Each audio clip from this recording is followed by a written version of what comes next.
Hey, so a quick exercise for you. This is a program from a previous lecture, and we can see all this does is it asks the user for input. It uses this input scores function, and then it asks or prompts the user for the scores for the past 3 games.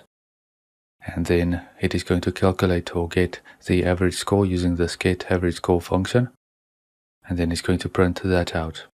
Alright, so the exercise here is we want to change the parameter names to match what we've discussed in the coding standards lecture.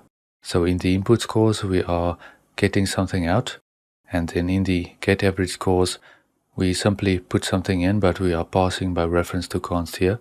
Okay, so this should be an easy exercise for you. Go ahead and fix those parameter names, and then we'll come back.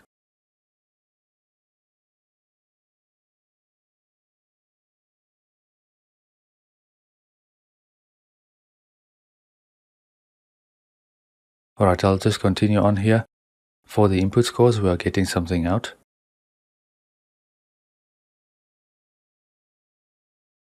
And now that we've changed those parameter names, we'll have to fix those where we do the input.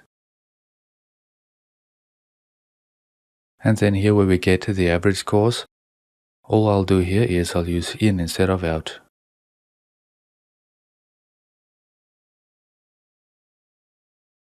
Once again, we have to change the parameters in the body as well.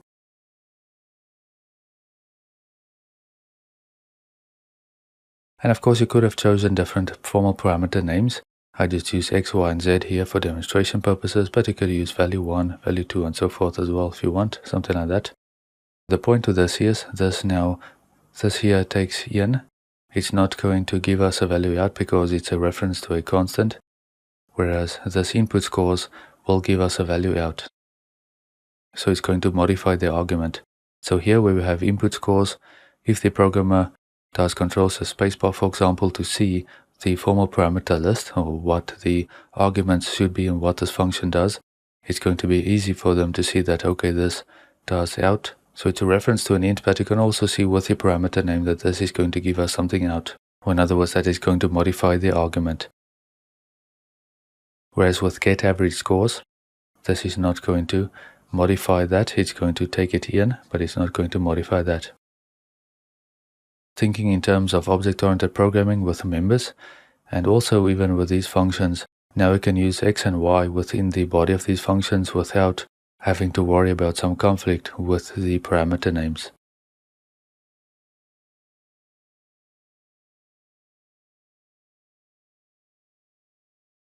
Build and run, and that works fine. Alright, so that was just a quick demo on the in and out prefixes when we pass by reference and where you would use those in a basic example.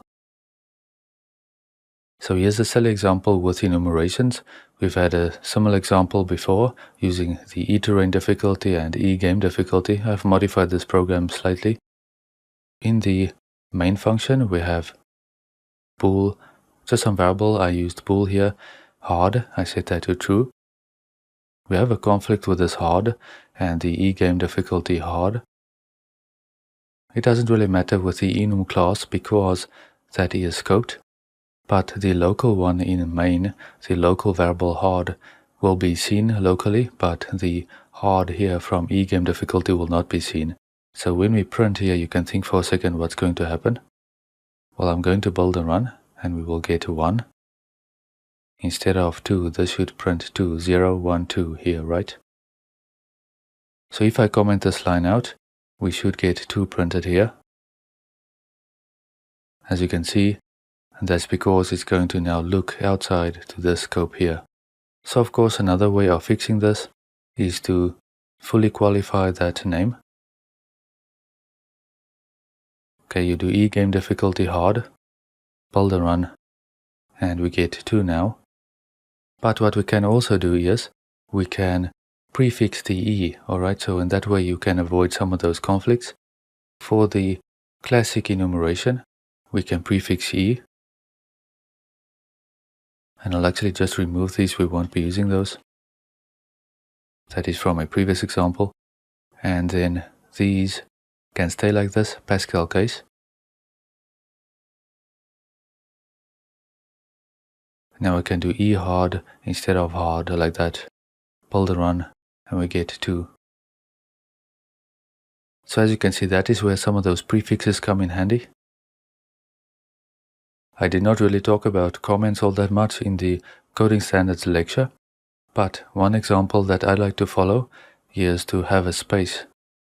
For example, we do a comment, we start with the forward slashes like that, then we do a space, and then followed by your comment string. This space right here between these forward slashes and whatever the string is that you write just helps with readability, and so that is the convention that I prefer to follow these days. Alright, so just a quick note there on comments.